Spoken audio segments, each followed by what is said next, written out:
Bismillahirrahmanirrahim. Elhamdülillah ve salatu ve selamu ala Resulillah. Amma ba'd. Assalamu alaikum ve rahmatullahi ve barakatuh. Hurmatlı mekendeşler, qadırlı Müslüman bir tuğandar, barыңыздарга жараткан Алла Тааланын тынчтыгы, саламы, мээрими, ырайымы жана берекеси болсун.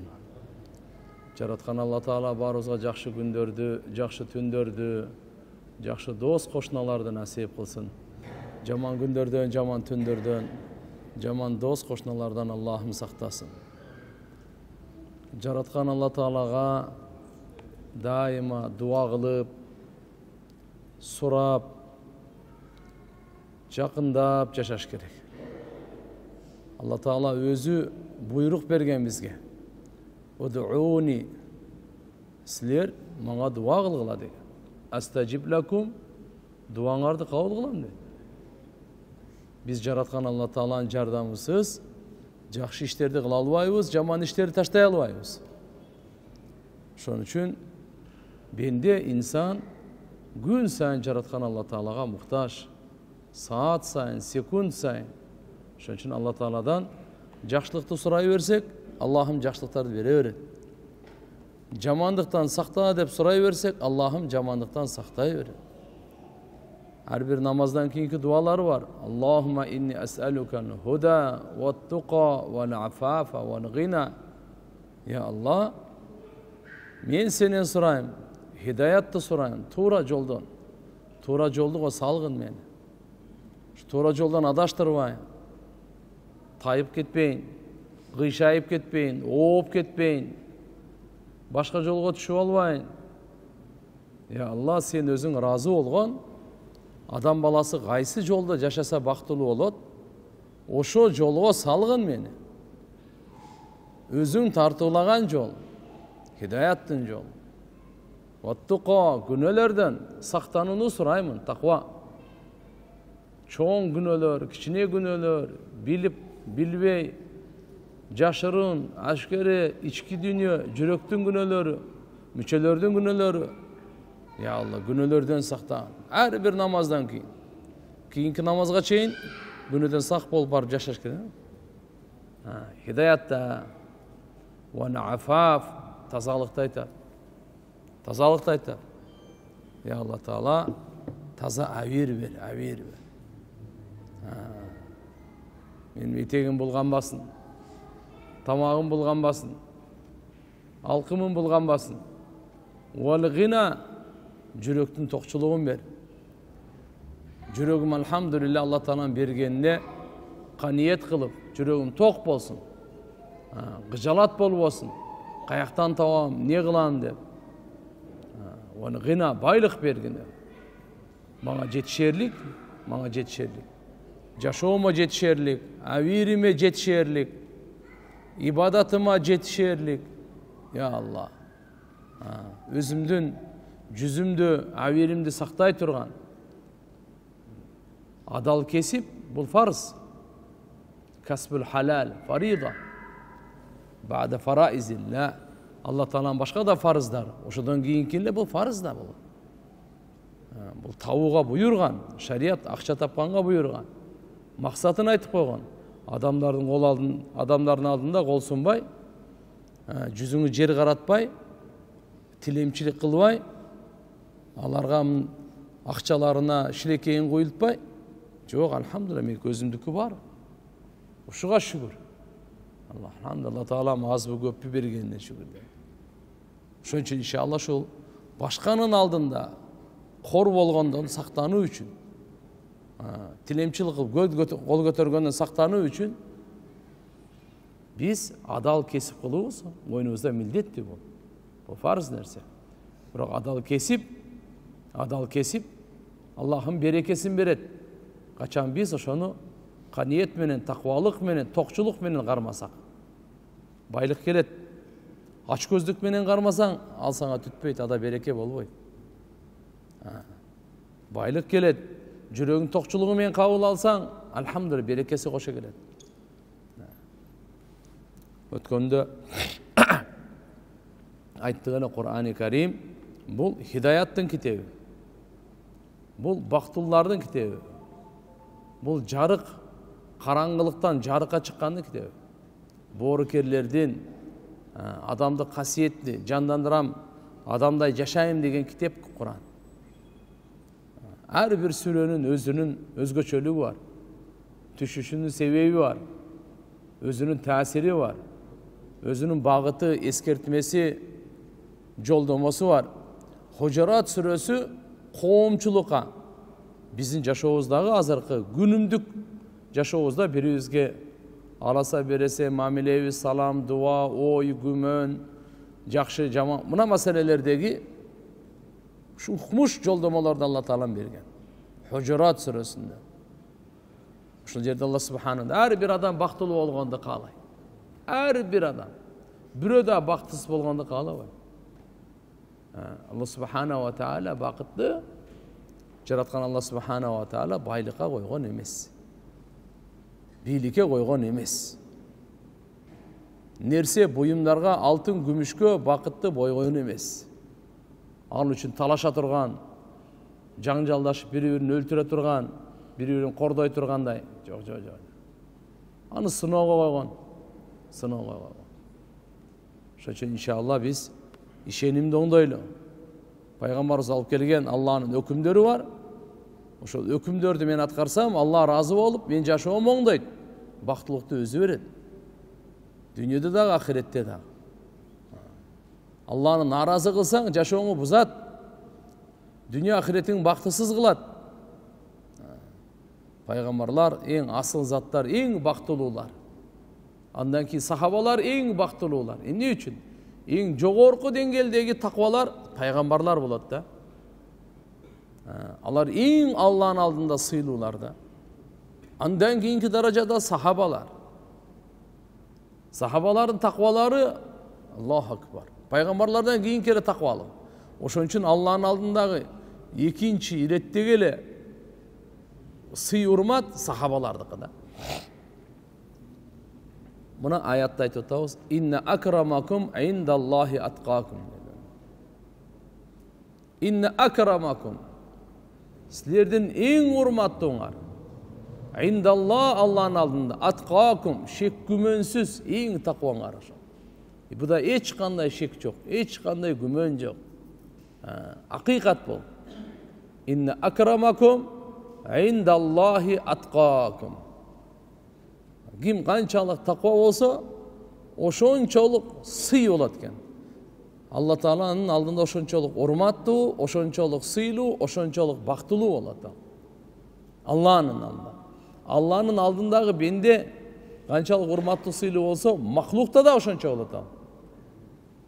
Мунун эч кеми жок, бирок билбейли, ушул аятта сый урмат таквалыктан кийин келет деп айтып атат. Сый урмат таквалыктан кийин келет. Таква болбосо сый жок. Кадыр жок, барк жок, нарк жок, баасы жок. Таква болбосо жок, эчтеке жок. Ушул аяттан ачык Алла Субхана ва Таала. Эң такваңар ким? Демек таквалыкта силер жарышкыла дейт. Фастабикул хайрат, жакшылыкта жарышкыла. Таква келсин, таква келсин. Инна акрамакум индаллахи агнакум. Силердин эң урматтууңар Алланын алдында эң байыңар деген жок Алла. Эң байыңар деген жок. Жараткан Алла Субхана ва Таала бунда эскертүү жана бенделерге багыт берип атат. Силер адамдарды сыйлаганда байлыгын карап сыйлабагыла, таквалыгын карап сыйлагыла. Жаратуучу Алла Субхана ва Таала таквалыгын карап сыйлап атабы? Алла Субхана ва Тааланын алдында таквалык менен даражабы? Сый урматтагы. Силер дагы мында бенделерге багыт, эскертүү. Кембагал болсо эле аны төмөн караба. Кийими жыртык болсо эле аны сен кемсинтпе аны. Кул болсо, өңү кара болсо, куник болсо, бечара болсо, аны таквалыгы күчтүү болсо, таквалыкка карап сыйла. Байлығына қарап сыйлауға дейді. Тақуалығына қарап сыйла. Байлық ал не? Алла Субханаху ва Тағаланың алдында егерде şu dünya çirkeyinin kanatınçalı kadırı olğanda Allah Tağalam kapırga bir urtam su vermek emez deydi hadiste. Bir urtam su vermek emez deydi. Şunun için tuğandar, mınal jerde bizge çoğun eskertme. İmam Ahmad jana İbni Abi Şeyba Durra binti Abi Lahab razıyallahu anha. Abu Lahab'tın kızı Durra. Uşu aytat, qama racun ila Nebi sallallahu aleyhi ve sellem ve huve alel minbar. Peygamberimiz minbarda oturgan eken, bir kişi tura kalıp öyle soru verip kaldı. Soru verdi. Ya Resulallah, ayyun nas hayır. O Allah'ın elçisi adamlarının en жақшысы kim dedi. Faqala sallallahu aleyhi ve sellem hayrun nas aqra'uhum ve atqahum lillahi azza ve cel ve amaruhum bil ma'ruf ve anhahum anil munkar ve avsaluhum lirrahim. Adamlardan en жақшысы kim deb soru vergende Peygamberimiz cevap berip atar. Ne de cevap berip atar? Aytip atar, aqra'uhum. Kim Kur'an'da жақшы okugan bolsa, alardan kimisi takvarağı bolsa, alardan жақшылыққа çakıruç orağı, jamanlıktan kaytaruç orağı, tuğançılıkты bekem qarmaç orağı, uşul deyip atar. Uşul sizlerдің arаңарdan en жақшы deyip atar. İmam Ahmad Ayşe radıyallahu anh'a nevizden rivayet keltirgeni, Ayşe neviz aytat, ma a'jaba Rasulullah sallallahu aleyhi ve sellem şey mined dünya ve la a'jabahu ahad qat illa zu taqwa. Dünyada qanday gana nerse olsa Peygamber sallallahu aleyhi ve sellem'di hiçbir nerse taң kaldıra albaydı ele. Taqvadan başka. Hiçbir nerse Peygamberimizni quvantira albaydı ele. Taqvadan başka. Hiçbir nerse biröndağı. Peygamber sallallahu aleyhi ve sellem Ayşe'ne öz ayttar. Musnad-ı Ahmad'da gelir. Bir dağı nerse dünyada Peygamberimizni taң kaldıra albaydı ele dağı, kursant kıla albaydı ele dağı, suyuntira albaydı ele dağı. Zu taqva, taqvadan başka deydi. Taqva eken de. Fakana mevdu ikramihi ve idamihi at-taqva. Peygamberimiz sallallahu aleyhi ve sellem bir adamды sıylasa, urmattasa, tazim etse taqvalığına qaraytla deydi. Taqvalığına qaraytla. Ve hiyelleti tu'cibuhu ve yusarru biha. Uşul Peygamberimiz sallallahu aleyhi ve sellem jagat ele, uşul nerse Peygamberimizni quvantirat ele. Taqvalı quvantirat ele. Ve ma kanat dunya tu'cibuhu ve la ahad mimma fiha illa zu taqwa. Dünya Peygamberimiz sallallahu aleyhi ve sellem'ga hiç qanday bir taң kaldıra albaydı ele, kursant kıla albaydı, suyuntira albaydı ele. Birö dağı taqvadan başka dedi. Tirmizi şerifte gelet Abu Hurayra radıyallahu anh'dan rivayet Peygamber sallallahu aleyhi ve sellem aytat: "İza aradallahu Teala bi abdihi hayran ceale ginahu fi nefsihi ve tuqahu fi kalbihi." Peygamberimiz aytat: "Kaçan Allah Teala bir bendege жақшылықты kalasa-çı, Jaratgan Allah Subhanahu wa Ta'ala ceale ginahu fi nefsihi." Demek Allah Teala anı nefsisini tok kılıp koyat kende. Jana жүрөгүн takva kılıp koyat eken.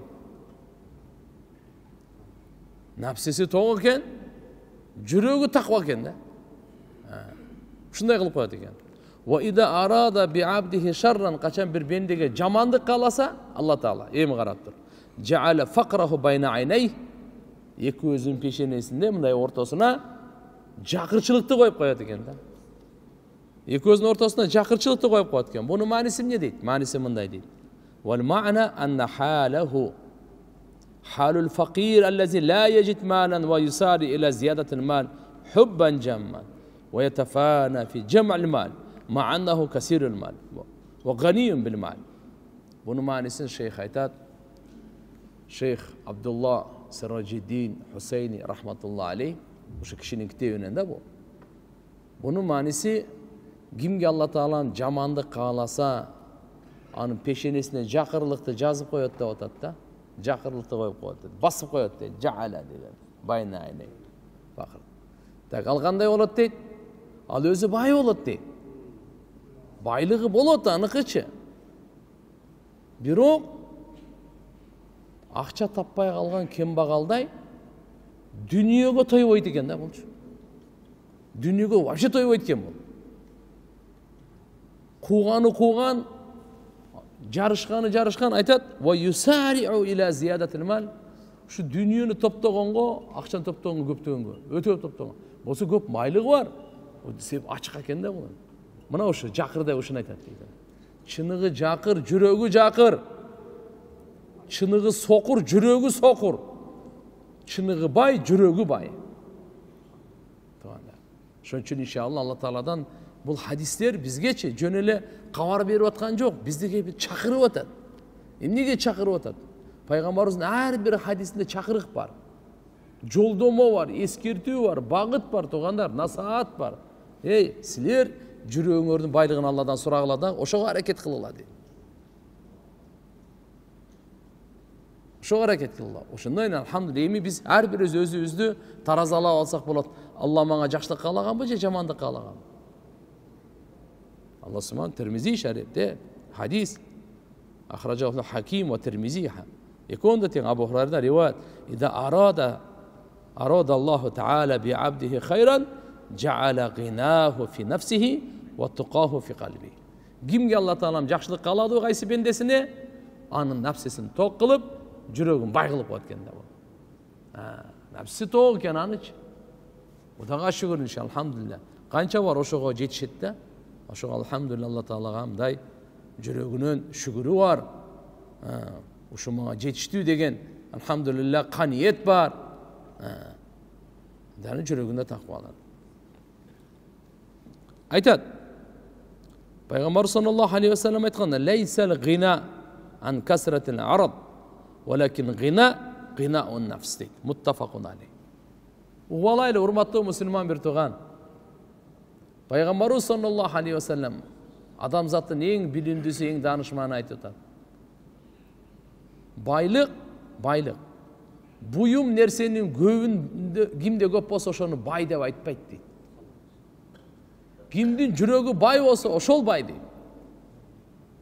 Kimdin kança nersesi var, kança üyü var, kança maşinesi var, kança dollar, kança altını var, kança araz dep koydu. Bardıq buyumdardıç. Anda aytıyor Allah. Ne diyor? Leysel gina an kasratin arad. Baylık emes lan. Gina baylık degen gina nafs. Mana ki жүрөктүн байлыгы, nafsinin tokçuluğu uşul baylık dedi. Dünyanın buyumları, bardıq baylığı. Bu çınığı baylık emes. Oşol adamga izzat alıp bere turgan. Sый alıp kele turgan. Dünya ahirette. Birok çınığı baylık adam balasına sый alıp kele turgan, urmat alıp kele turgan, al жүрөктүн baylığı eken. Demek o bit takva yenalu gınan nafs. Takvalık menen adamdın nafsesi toyot ekende, tok bolat ekende. Жүрөгү takva bolat. Takvalığı menen. Antkeni takvalık bul adamdı saktayt dagı, tazalayt dagı. Emneden? Jaman münözdөрдө. Aç gözdüktü. Gör albastыкtan. Tömön sıfatlardan. Bunlardan janağını tazalayt, koozdoyt deyt. Emne menen? Жакшы sıfatlar menen. Kaniyet bere degen aga, şükür bere degen. Ira görүү bere degen. Az biri bay ol, maşallah şunda işim жүрүшүp ketти deyt. Alhamdulillah жүрөктөн Allah razı olsun. Көбөйтүп берсин deyt. İçinden güybeyt, ölbeyt bu. Kızganıp, uşaqdagı bir başka nerselerden neme kılıp, gör albastыk kılıp, içinden uşunda örttönüp, anda emес al. Ada sıfat var, imanlı sıfatı var. Allah Teala'nın beripti, daha berekesin versin deyt ağaç. Berekesin versin deyt. İmam Tirmizi rahmetullahi aleyh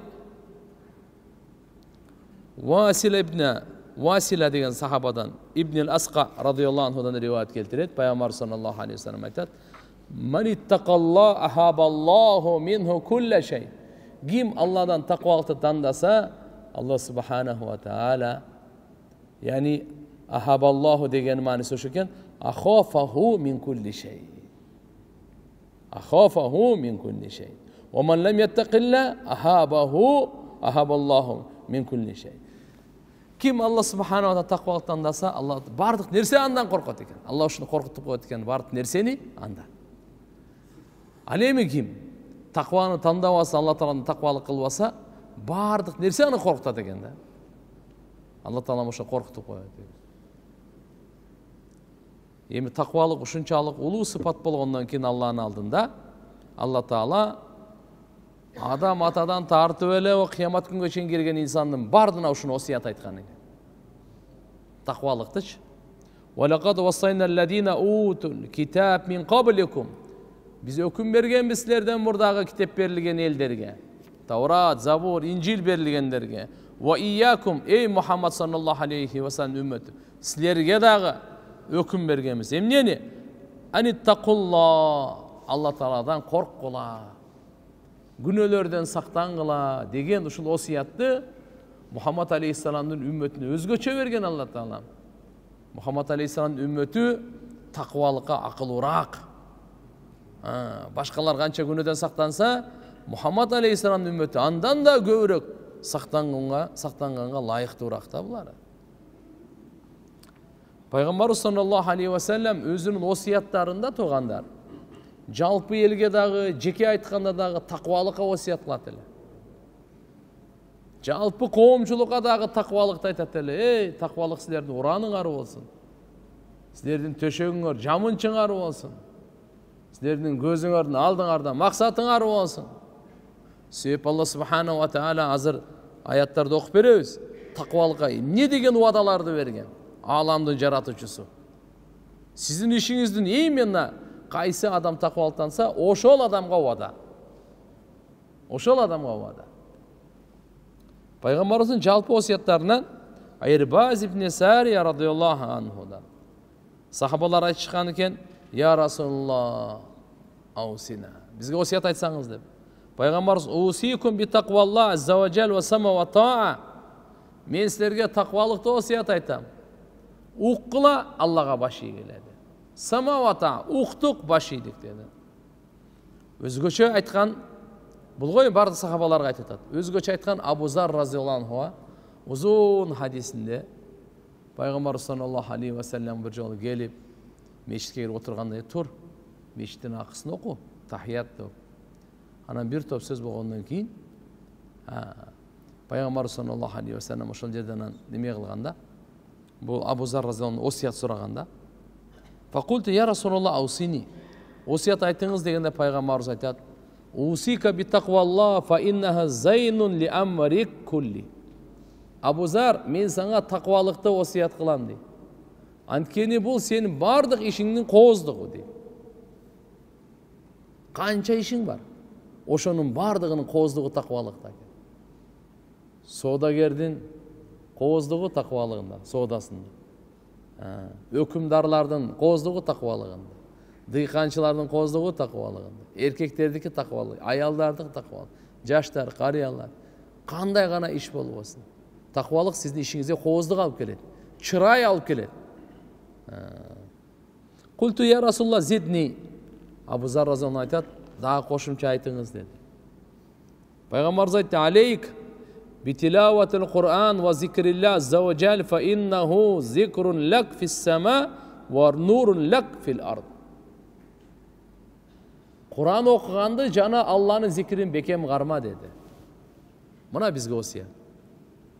Ne kılışımız gerek? Allah Peygamberimiz bizge bir nese aytıp ketken mi özü? Kur'an okuğandı bekem qarma. Kur'an okup jür degen söz. Tündesi Kur'an oku, gündüzü Kur'an oku. Jönel okup koyboy, o manisine oy jürgüzüp oku. Ve laqad yassarnal Kur'ana lidzikr. Allah subhanahu wa ta'ala aytat, biz Kur'an'da jеңил kılıp koyduk. Fahal min muddakir. Nasihat algan biri var o. Biz jеңил ele. Oku dağı jеңил, düşünü dağı jеңил, oy jürgüzgönderge dağı jеңil bol. Jattağanga dağı jеңil bol. Kur'an'da bekem Allah Teala'nın zikri bekem qarma deydi. Antkeni mınday deydi Peygamberimiz. Bul sana asmanda zikir, jerde nur deydi. Асманда зикір дегенде ким Құран оқып зикір қылып жүрсе, бұның аты тияқты аталады да. Қаяқта аталады? Құдаға шүкір, бұны жердегілерлер танымайды, Бишкектіктен. Тияқ таныйды бұны. Айтасың ғой, мені танисың, бар мені таниды дейсің ғой. Мен атым айтсаң, ашудан өтөлі қиқырсаң, бардығылы білет мені. Біз азыр мені жайлауда таниды өлі қиынсынып жүреміз. Құран оқып зикірді қыл, сені асманда таниды, жайлау пайлауың емес. Тияқта бары таниды. Атың шықпаса жер өртті дейді. Жер өртті. Тез атың шығады екен да.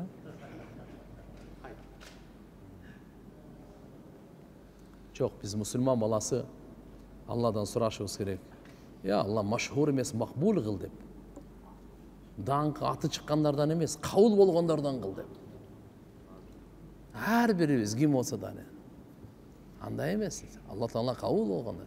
Қараңыз. Пайғамбарлар қанша? Бір риуаятта 120 мың. Бір жерде 124 мың. Мейлі, бол жолды қанша болса да. Ошының қаншасы Құранда бар? Қалғаны ше? Алардың аты қаяқта?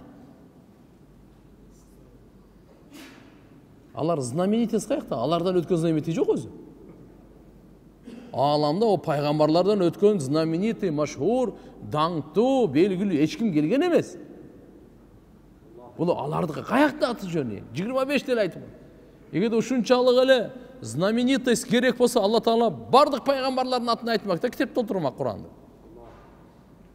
Ал Алланың алдында емес ал. Ошон үчүн машхур емес, мақбул. Машхур дегені азырқына, знаменитый. Мақбул, Алла Тағаланың алдына еші. Қаул ол әлі. Алла Тағала мұшыл, менің бендем мұшыл. Лично мой десін болды. Алла Тағала, алхамдулилля, бұл башқа қавасты. Алладан шunu дуа қылайын еші. Не де отат бұл жақта? Асманда бұның зикірі дейді.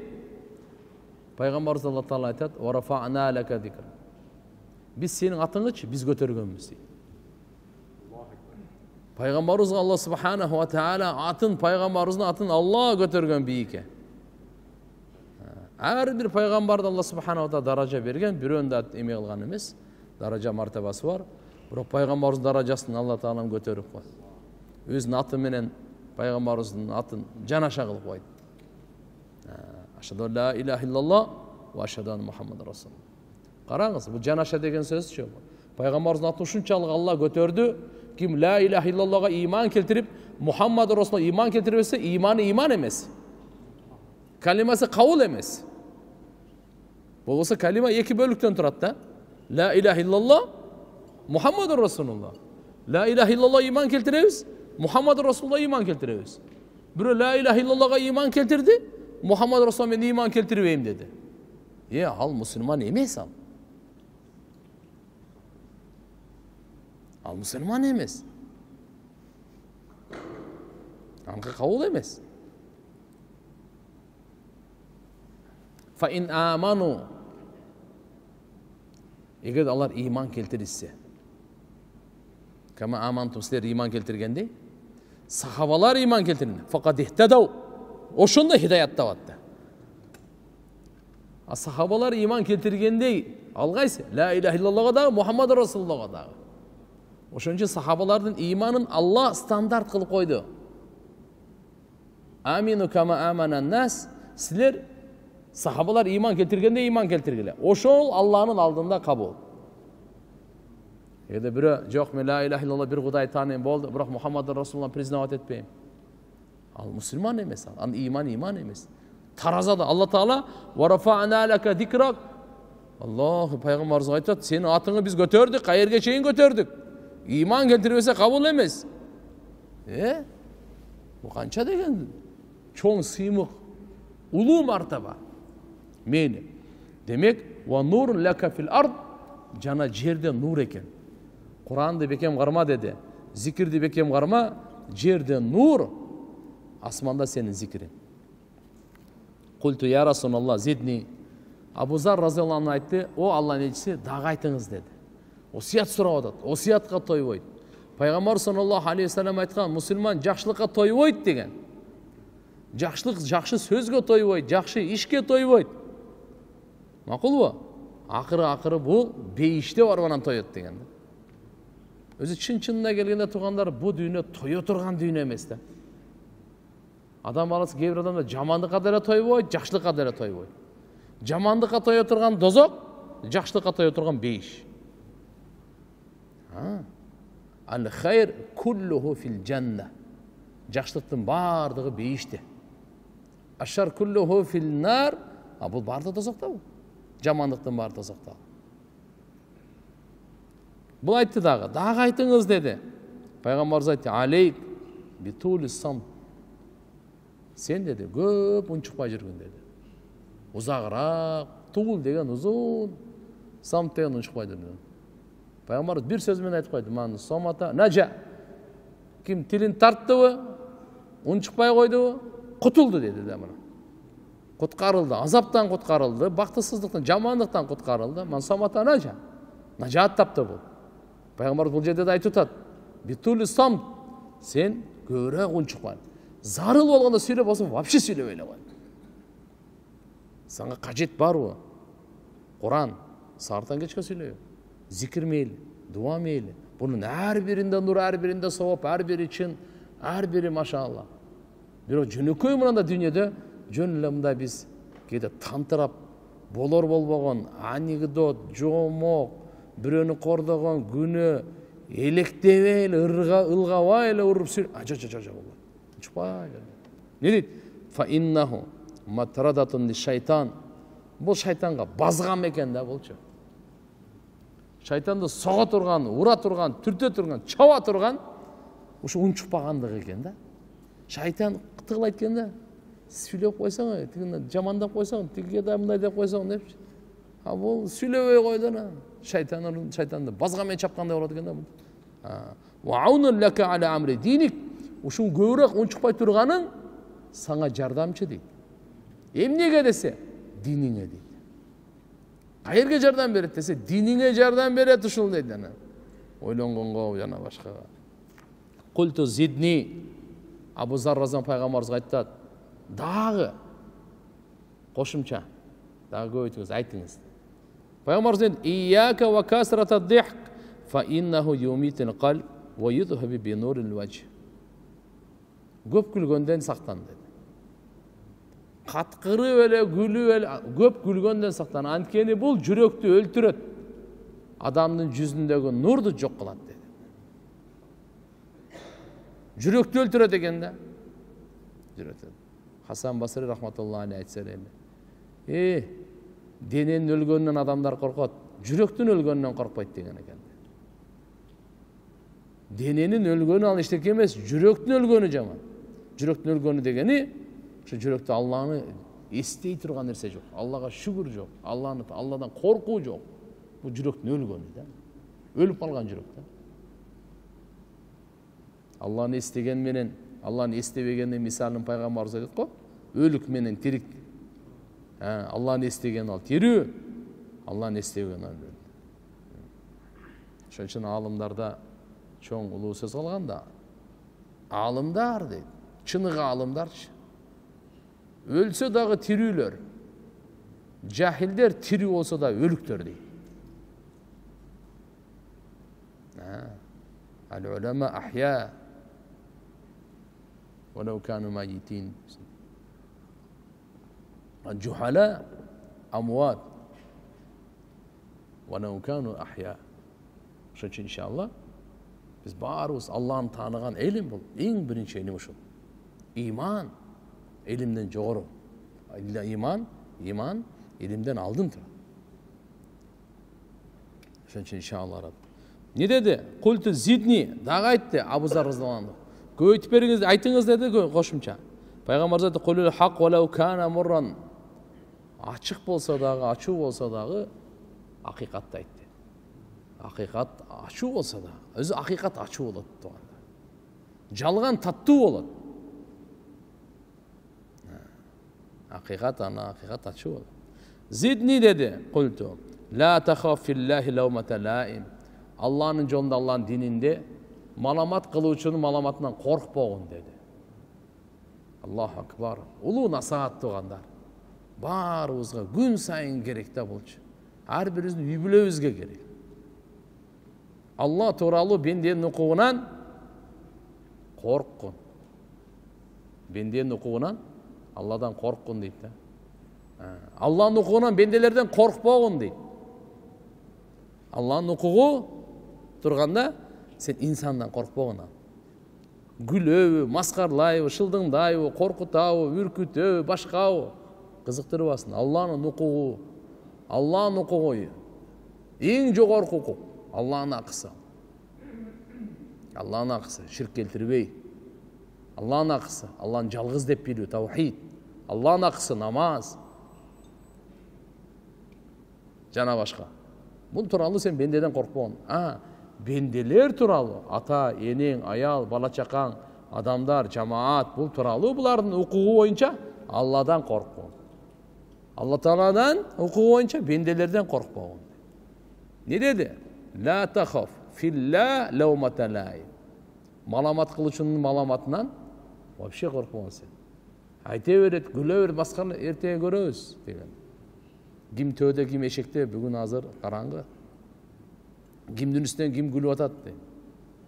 Кеде сакалга күлгөн, намазга күлгөн, мечитке күлгөн, жолук салынып алганга күлгөн, эмесе жана башка. Күлгөн, ойлонуп күлөйлү туугандар. Биздин үстүбүздөн күлө турган, шылдыңдай турган күн келип калбасын да. Культу зидни, дагы айтыңыз деди. Лияхжузак анин нас ма та'ламу мин нафсик. Сен өзүңдүн айыптарыңы билесиң го, өзүңдүн ичинде эмнелери бар, Ушул нерсе адамдардан сени токтотсун дейт. Сендеги бар нерсе адамдардан көрдүң да, ошону сен атырлай бербе аларга, кайрыла сайылай бербе, сенде деле бар го ошол. Сенде деле бар го, ошо токтотсун сени дейт. Ошол кемчилдик менде деле бар, демек мен токтотсун мени ошол деп. Бир риваятта келет, Ибн Хиббанда, кудумушуле, Абу Зар разияллаху анху айтат, зидни, пайгамбарыбызга айтты, сурады да.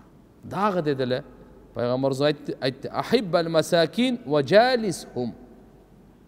Бейбечараларды жакшы көр, жана ошолор менен отур деди. Азыр аларды жакшы көргөн, алар менен отургандар калбай калды. Баары байлар, баары депутаттар, баары министрлер, баары кыйындар, атка минерлер, дагы аттары көп аябай. Элиталар, элита. Пайгамбарыбыз Алла субхана буйрук берген, пайгамбарыбызга эскертүү. Сен, бейбечаралар кембагалдар менен отурган дейт. Алардан көзүң албагын деди. Алардан көзүң албагын деди. Мынакей. Бейбечаралар жакшы көргүн дейт, жаналар менен отуруп койгун. Культу, отуруп тургун дейт, отуруп койгун эмес. Отуруп тургун. Отуруп жүргүн деген сөз да. Культу, я Расулаллах, зидни, дагы айтты. Насаат дегенде пайгамбарыбыз айтты, ундур иля ман хува тахтак. Өзүңдөн төмөнкү адамды карап жаша. Ай фи дунья, мындайча айтканда, дүйнө туурасында өзүңдөн төмөн. Сизден төмөн адам барбы, жокпу? Айылыңызда, районуңузда, областыңызда, мамлекетиңизде сизден төмөн адам барбы, өзү жокпу? Дүйнө боюнча да, мындай. Бар да. Ошону карап, алхамдулилlah, Алла субханаху ва таала менден буга караганда канча жогору кылып турган мени. Дүйнөдө дайыма төмөндү караңыз. Сиз бир дүкөнүңүз барбы? Дүкөнү жокту карап жашаңыз, эки дүкөндү карап жашабаң. Чын шүгүрсүз болуп каласың. Бир машинең барбы? Кудайга шүгүр, сен эки машинени караба, машинеси жокту карап жаша. Төмөндөчү. Allah. Аулиялардын окуяларынан көп го. Бирөө путу менен путу жокту көрүп алганда, Allah. Анын ошо путу жок экен, мен путу барма шүгүр. Мен живой мисал айтып берейин, быйылкы ажылыкта. Минадан келет агыз. Мен да 3-4 бала бар. Алар деле окса, мени жалгандыга чыгарбай. Минадан жөө келет агыз, харамга. Келип таваф кылып кетели деп. Бир жарым жол харам жакында калдык. Чарчадык, күн ысык, чаңкадык. терлеп кетет, путу калып эме ажылыктайм адам көп билесиңер да. Алдыбызда бирөө тизеси менен басып кетип атат да. Эки буту үстүдө иштебейт мындай кылып, бечара мындай кылып. Биз ихрамдан чыккан элек, дагы башыбызга нерселер коюп алганбыз ушу күндөн. Ада эчтеке жок да. Аллах, сүйлөшүп, ушундай бактылуу басып кетип атат эки тизеси менен. Биздин баягы чарчаган эсте жок. Унутуп калдык вообще. Мына Алла да каргарчы кандай. Ана кишине машалла салам айтып өттүк. Неме кылып асмасы. Бул айтып атканым мынакей пайгамбар саллаллаху алейхи вассалам айтып атат. Сен вала тандур иля ман хуа фауқак айтып атат. Дүниеде өзүңдөн төмөндү кара, өзүңдөн жогорду караба. Эмне үчүн? Fa innahu ajdaru an la tuzdara ni'matullahi indak. Senin aldığındağı Allah'ın nimetı kadırsız bolup kalbasın. Senin aldığında nimet var. Bir maşine var. Sen iki maşineni görüp, buna uşu bir maşineye şükürsüz bolup kalba. Dep atat da, bunday söz meni düşündürüp bereyim. Maşinesi joktu görsen, uşuğa şükür deysin de. Sende bir nan var. İki nandı karap yaşama sen. Nanı joktu karap koy bir yaktan. Sen iki nandı karay turgan bolsang, bir nanga şükürsüz bolup kalışı mümkün. Nanı jok tursaң, Xudaga şükür Allah. Bir nanım var eken deyt adam. Oşon үчүн бул эреже. Сиздерге биздерге алтын эреже. Dünyada. Biz özübüzdөн төмөндү карап жашайлы. Бизден жогорду карап жашабаңыз. Şu Peygamberimiz aytып атат, ескертип берип атат. Кээ бир риwayatlarda келет, динде болсочу, төмөндү карап жашабаңыз, жогорду карап жашаңыз. Biz айтабыз го, мына намаздар окубай жүрбөй, мен окуп атканыма шүгүр кылбайсыңарбы депчи. Андай эмес. Sen sen жума окуп атасың, рахмат сага, рахмат, бул намаз окубайлы. Бирок сен 5 убакыт окугандарды карап жаша деп атпайбы? 5 убакыт карап, жамаат менен окуган карап. Динде мынакей. Siz kança hadis, kança ayat bilesiz. Siz özünüzde tömöndü karap yaşabаңыз. Sizden jogor jaktagı adamды karap yaşаңыз. Size misal elhamdülillah men 100 so'm sadaka verdim. Yani eştekelere bergen. Yok, sen 150 so'm bergende karap yaşa. Men daha köbürök bereyim depçi. Men daha köbürök kurbançılık kılayın, köbürök kayrımdılık kılayın, köbürök zikir kılayın, köbürök dua, köbürök Kur'an okuyun. Siz bir günde kança para okuyuyorsunuz? Жарым пара. Машалла. Токта, мен деле бир пара окуйн. Жетейин депчи. Ошон үчүн иншалла мына жердеги айтып аткан нерсе сиздерге биздерге амалга.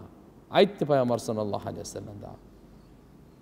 Сурады да, дагы айтыңыз деген да анакей.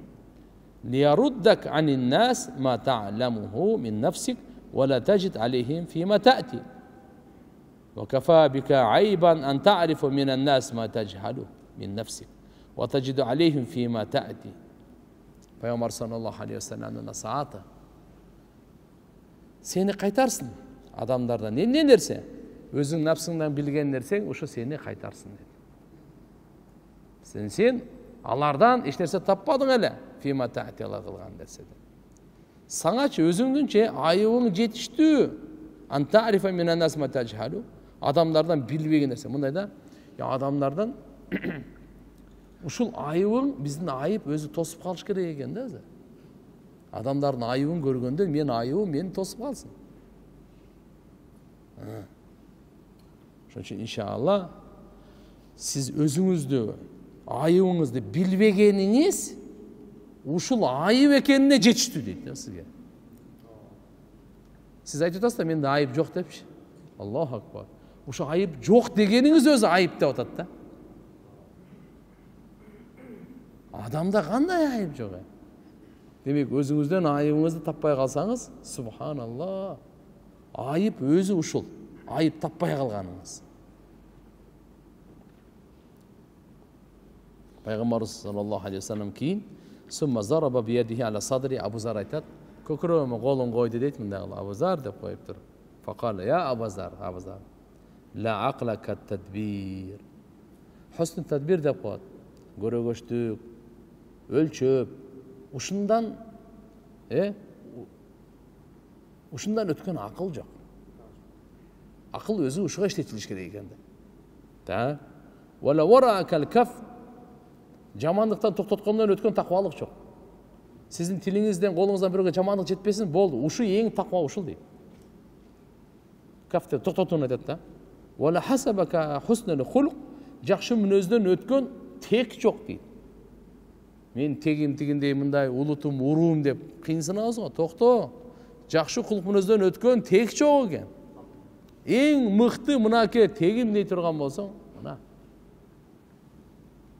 Демек тугандар, таква бардык жакшылыкты өзүнө тарта турган, жамандыкты өзүнөн кетире турган ушундай касиеттүү сыфат болуп эсептелинет. Бул ал-асбабул викаия, сактай турган себеп десе, эмне десе, Алла буйрук бергенди аткарыңыз, тыйгандан тыйылыңыз. Жана Алла жакшы көргөн сыпаттар менен сыпатталыңыз. Алла жек көргөн жаман ушундай сыпаттардан андан сактаныңыз дейт.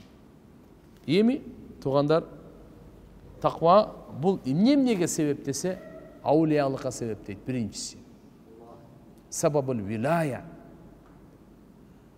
Аулия болушу мүмкүн эмес таквасызчы. Куранда айтат: Ала инна аулия Аллах ла хофун алейхим ва ла хум яхзанун.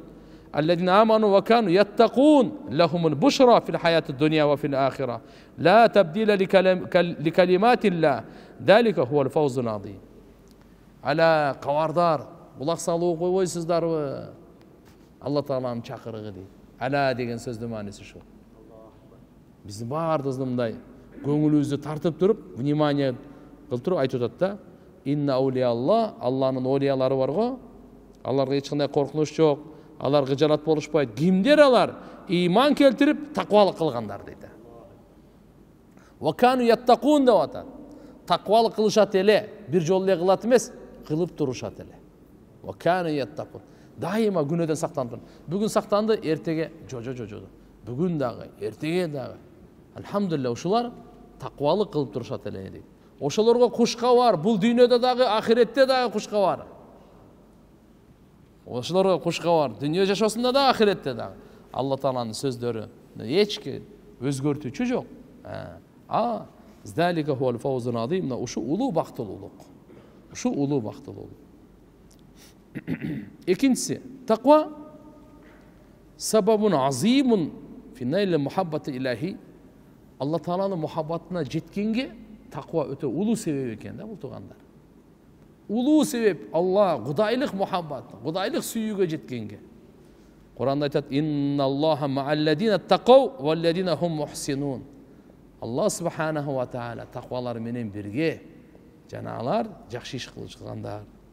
Эми эмне деп айтасам, Алла ким менен бирге боло турган болсо, кандай деп, күмөнүңүз кандай? Ал менен Алла бирге дей турган болсо, ал менен паланча досу бар, түкүнчө досу бар, артында бир уруу турат, бир мамлекет турат, токто, анын артында Алла турат. Охо! Канча ушуга таквага айтты Алла субханаху ва таала. Үчүнчүсү, Алла субханаху ва таала асман, жердин берекелерин, эшиктерин ачат таквалыкка. Валау анна ахлал кура аману ваттакау лафатахна алейхим баракати минас самай вал ард. Эгерде бир кыштак элдери, бир шаар элдери, каерде болбосо ошо тургундары айтат, ыйман келтирип таквалыкты тандашса, ыйман келтирди, все, эми таквалыкты, Алладан коркуп жашайбыз дегенди, ушуну тандады да. Эми будан кийин биз Алладан коркуп, күнөөлөрдөн сактанып жашайбыз дедиби? Алла айтат: Биз аларга асман менен жердин берекесин ачабыз дейт. Эгерде Бишкектиктер, ушул жерде биз миллиондан ашыгыракпыз.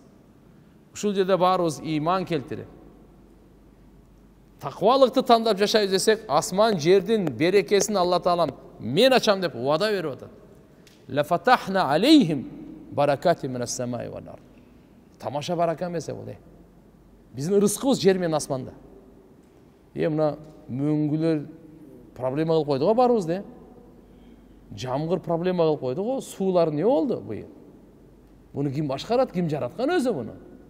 Жер кимдики?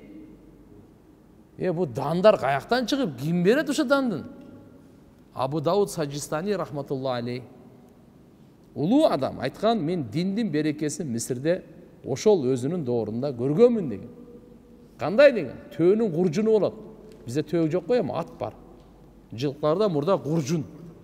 Азыр эми алар азыр барбы жок билбейм эми. Жайлоолорго көбүнчө ошо куржунга кылып эле, азыр эми бардыгы эле жип менен чыгып калбады эми. Мурда ошо ат менен, бул куржунга, машалла, бул куржунга. Айтат. Мандарин бар, апельсин бар го. Апельсинди экиге бөлүп, төөнүн бир куржунуна батат эле дейт ошол. Эки бөлбөсө батпайт экен. Апельсин ушунча чоң эле дейт. Апельсин. Банан 10 карыш эле дейт. 10 карыш. 2 метрде 10 карыш. Ар ким мындай 20 тегерегинде да, туурабы? 10 карышы канча? 2 метр да. Мына бараканы карап турам. Buğdayga süйлөмдөрдү жазса болот эле дейт. Сөздөрдү эмес, эмне дейт? Süйлөм жазса болот. Окуй турган süйлөм. Мынандай барака болгон. Алла Таала мо берекесин айтсачы, таксыр.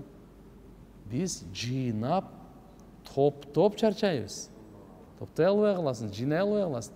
Бирок мына 2 шартты аткарып койгула. Иман орунда болсун, акыйкаты менен.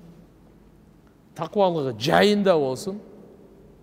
Элдин ахла Кура деп та шаарда айта берет.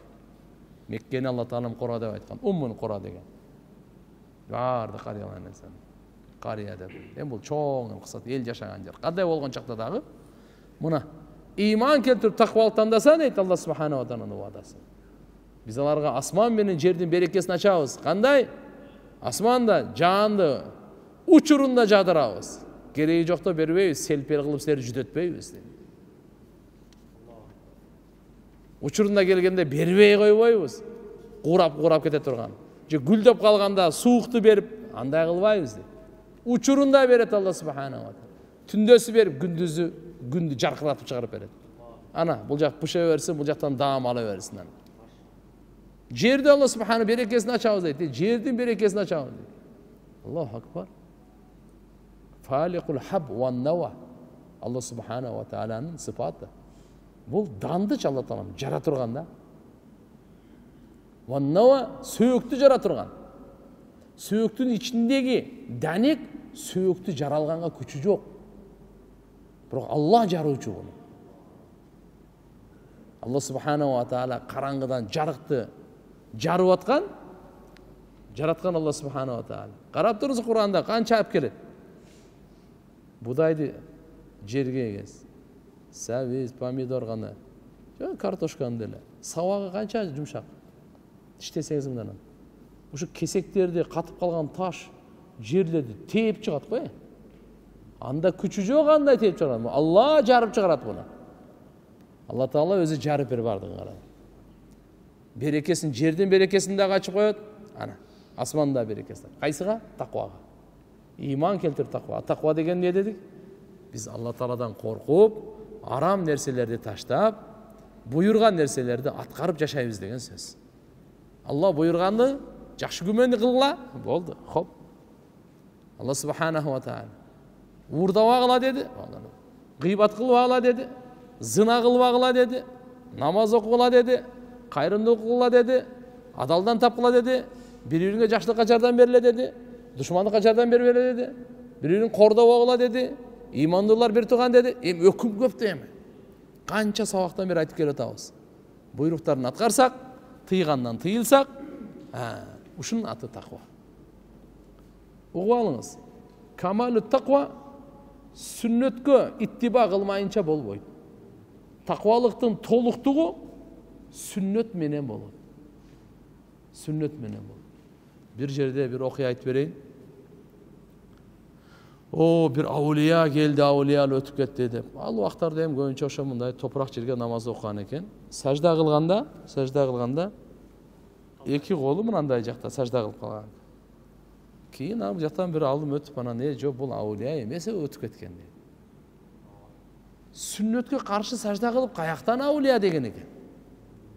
Сүннөткө ылайыктуу болмоюнча андай эмес экен. Аулия сүннөткө ылайыктуу. Bunun darаты дагы, намазы дагы, кайгысы дагы, кубанычы дагы, түнү дагы, күндүзү дагы, турганы, үйүнө киргени, чыкканы, кийингени, чечингени, жуунганы, жегени, кыскасы айтканда 24 саат кыймыл аракети сүннөткө ылайык. Бул камали таква, таквалыктын камал, кемел даражасындагы. Андан кийин таквалык барго, ар бир адамдын напсеси бар. Иннан нафса ла амаратун бису. Напс жамандыкка буйруп турат. Ошонун жамандыгынан таквалык сактайт дейт. Жана бардык жаман нерселердин жамандыгынан сактайт дейт. Пайгамбар саллаллаху алейхи ва саллям айткан хадис: "Ман иттакалла вакаху Аллаху таала кулла шей." Алла субханаху ва таала ким таквалык тандаса, Алла таала бардык нерсенин жамандыгынан аны сактап коёт. Жабылып калган эшиктердин ачылуусуна эң улуу себеп экен таква. Ырыскынын эшиги болсун, бакыттын эшиги болсун, бунун жолу болсун, эмне гана болбосун жабылып калганга. Кур'ан-ы Каримде Алла субханаху ва таала бул тууралуу айтат: "Ва ма яттакилла яж'ал лаху махраджа ва ярзуқу мин хайсу ла яхтасиб." Ким таквалыкты тандаса, Алладан коркуп, азыркы айткандай арам нерселерди таштап жашаса, Алла ага жол ачып коет, махрач. Ырыскынын жолу дагы, бакыттын жолу дагы, бардык жолуна тамам. Жүрөгүн дагы ачып, бардыгын ачып коет. Көңүлүн дагы ачып коет Алла субханаху ва таала. Ва ярзуқу мин хайсу ла яхтасиб. Күмөн кылбаган жерден Аллахым ага рызкы жеткирип турат. Кийинки аятта айтат: "Ва ма яттакилла яж'ал лаху мин амрихи юсра." Анын бардык ишин жеңил кылып коет дейт. Иши аныкы жеңил эле бүтө берет экен да. Таквалык тапкан, тандагандыкы иши бардык жеңил эле бүтөт. Залика амрулла анзалаху илейкум. Ушул Алланын буйругу силерге түшүргөн. "Ва ма яттакилла юкаффир анху сайyiатихи." Ким таквалык тандаса, Алла таалам анын сайyiat күнөөлөрүн Алла таалам кечирип коёт. "Ва юаддим лаху ажра." Улуу сооп берет Алла таала. Алла таала баарыбызды таквалардан кылсын, жана баарыбызды такваларга имам кылсын. Демек, үй бүлө бала чакабызды таква кылып, аларга биз имам болойлу. Демек, имам ким болот десе, таквасы аркада ыктыда кылган кишиден көп болгон болот дейт. Демек, ата таква болсун да. Атага караганда апасы, баласы, алар таквасы өсүп кетпесин да. Аялы бала чакасы күн сайын бир пара Кур'ан окутса, атасы алдыда жүрүш керек да, 1,5 парада жүрүш керек да. Аял бала чакасы машалла 100дөн 200дөн зикирде болсо, бул 300дө жүрүш керек да. Ошондо имам болот, анан качан имам болот? Я, туурабы?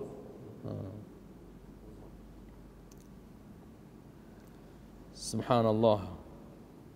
Юсуф алейхиссаламга таквалыктын жолун ачкан боюнча Кур'ан-ы Каримде Юсуф пайгамбардын окуясы кенен айтылат. Кандай гана кыйынчылык келди башына.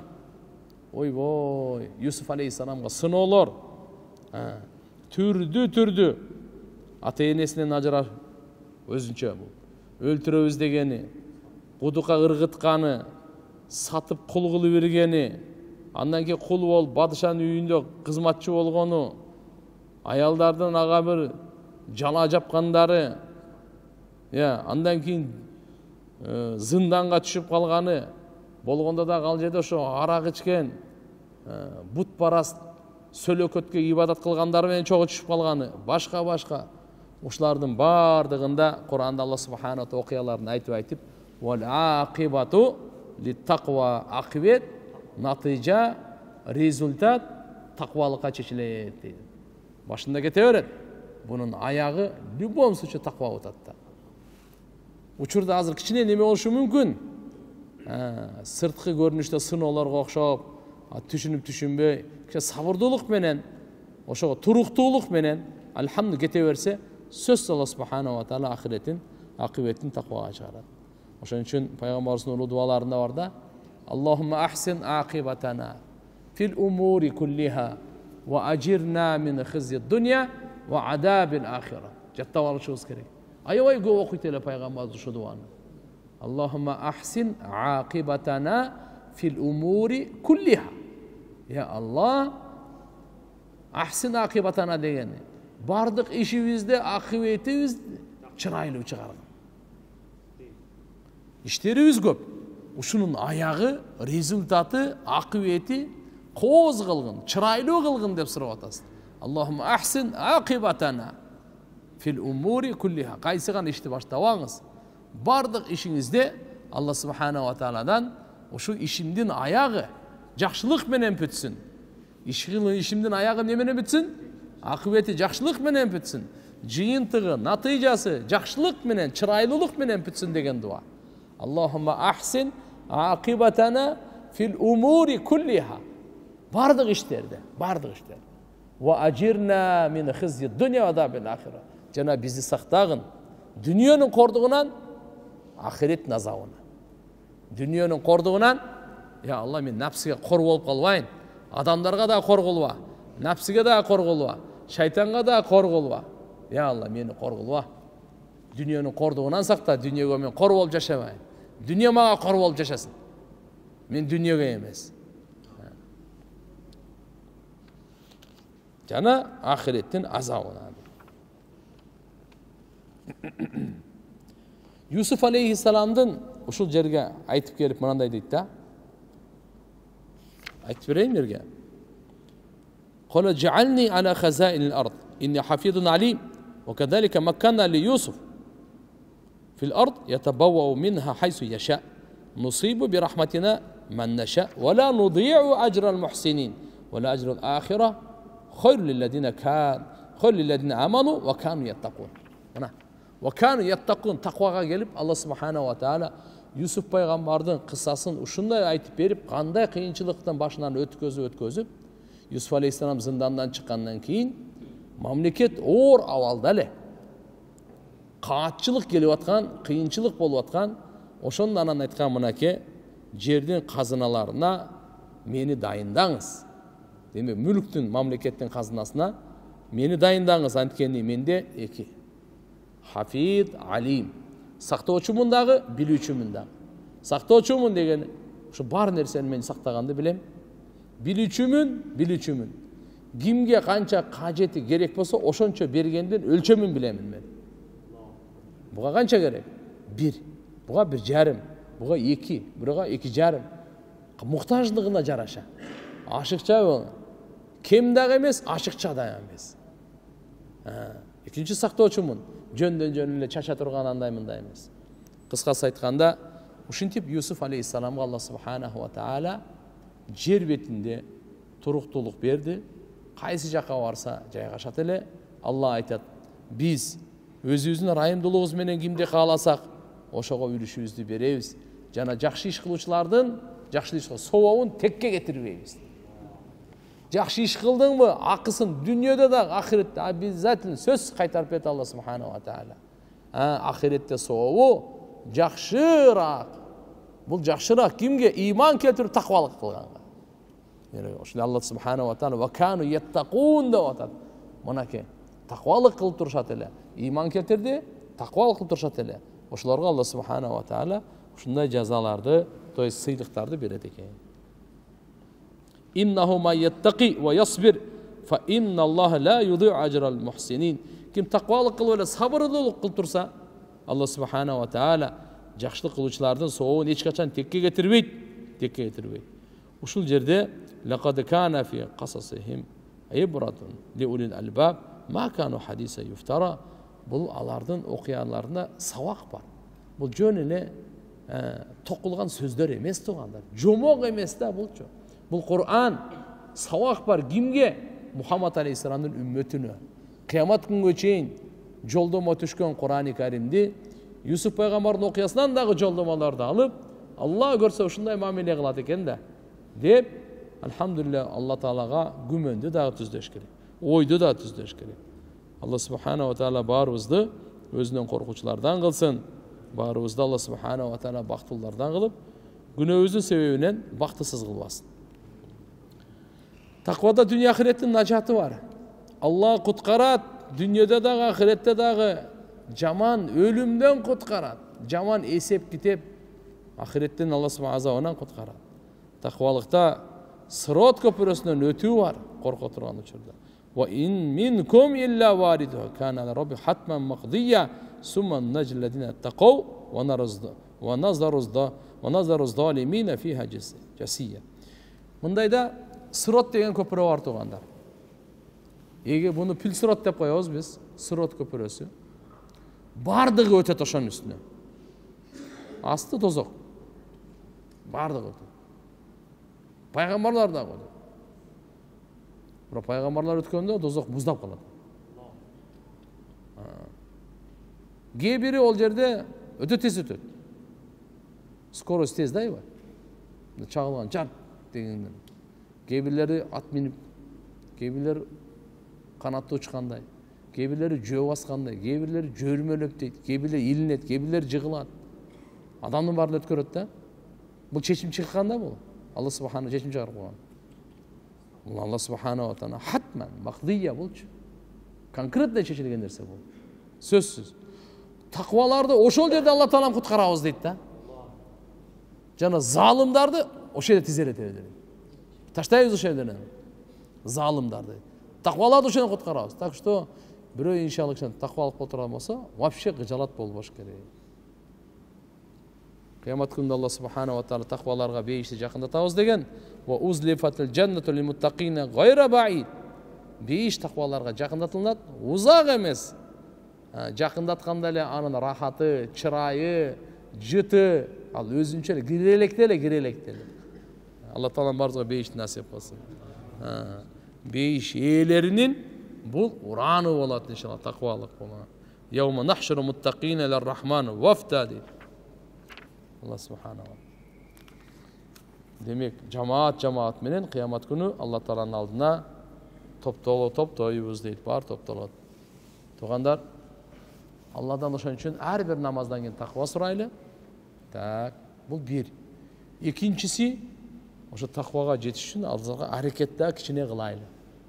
Аны өзүбүз аракет кыла бербей, кошуна колуң тегерегибизде дагы жардам берген чегетейли. Алла айтат: "Ва таавану алал бирри ва тақва."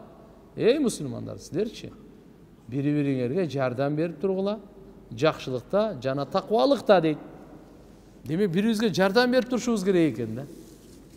Мен сиздерге, сиздер мага, биз баарыбыз элибизге, кимге болсун, кимди көрөйлү, кимге жолукпайлы, таквалыкка жардам бере берейли, мына Алланын өкүмү экен.